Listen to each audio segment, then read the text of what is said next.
udaletxean egin genuen bilera hura, ez, eta ze beldur genuen denek, bai beraiek eta bai nik, prozesu hau abiatzeko, ez, eta nola den ez jakintasunaren komponente hori hor dago agitz presente, eta presio moduko bat ere bai, baina batez ere ez jakintasun hori, ez jakin zeri buruz joaki garen eta nola izanen den prozesua, eta beraientzat ere gauza ez ezaguna. Orduan, bueno, ni oroitzen naiz hasieran pixka nire burua babesteko edo, erran nuela,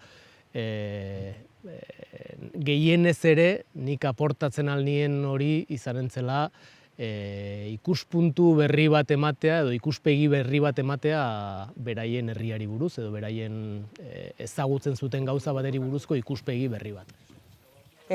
Poco a poco se fue trabajando el proceso y creciendo la ilusión de la gente. Entonces, sobre todo, pues cuando llegó el artista Garde ya tuvimos esa serie de rondas más personales con los vecinos y tal, pues luego ya al descubrir el tema, pues ahí ya definitivamente metió al pueblo de lleno y yo creo que ha sido una experiencia súper bonita. Ha hecho pueblo, ha hecho comunidad, hemos participado bastante gente, no solamente la que estamos aquí de diario, sino gente que vive fuera, pero encuentra aquí arraigo. Zaila konturatzea zertaz hariko zen proiektu hau, ezta? Zertan gauzatuko zen. Eta bueno, pues poliki-poliki joan ginen ulertzen zertarako geunden eta zer egingo genuen. Me ha fascinado, pues eso, pues como habéis involucrado a todo el pueblo, como ha sido todo un proceso muy participativo y cómo se ha desarrollado un tema en el que hemos tenido todos vivencias, ¿no? Porque todos en este pueblo, por lo que sea, tenemos un nogal de referencia, nosotros tenemos en la huerta nuestro nogal, que lo plantó mi abuelo con otro señor y bueno, esa es mi vivencia, pero luego hay otras vivencias de otra gente con otros nogales y al final es algo que nos une. Erabaki genuen, tailer formatu batean lantzea gai hori. Horretarako gonbidatu genuen jende desberdina, tailer edo hitzaldi edo lau hitzordu planteatu genitun, irailetik hasi eta urrira arte. Lehenbizikoa izan zen Jakoba Errekondo, bigarrenean nik egin nuen tailer bat, intxaurrak argazki kamera bihurtu eta hoiekin herriko argazkiak egin, eta argazki kamera txiki batzuk sortu genitun eskuz.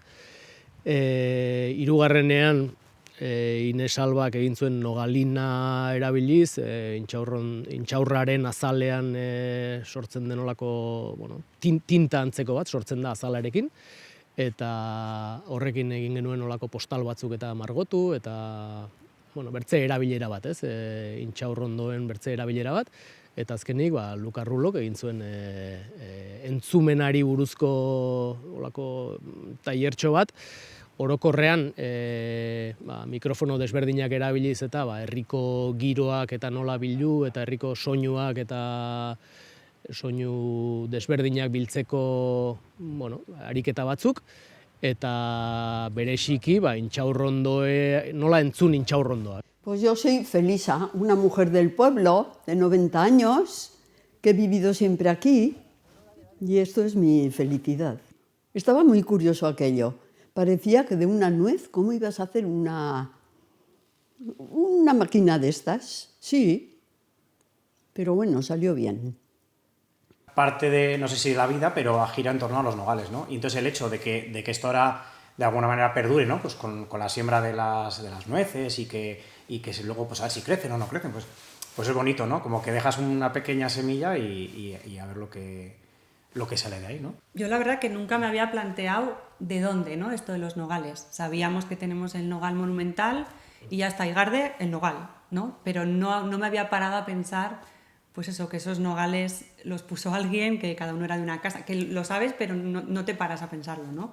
Y de esa manera, pues lo que dice un poco Gorka, ¿no? Es como un legado que tenemos en el pueblo que de alguna forma va a tener continuidad, y eso pues te une un poco también a las raíces, ¿no?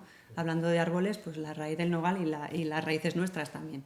bueno, nire ideia oso polita iruditzen zait, igual jaiotzen direnei beti, pues, orain ohitura moduan zapiarena, baina intxaurrondo batena oparitzean iruditzen zait.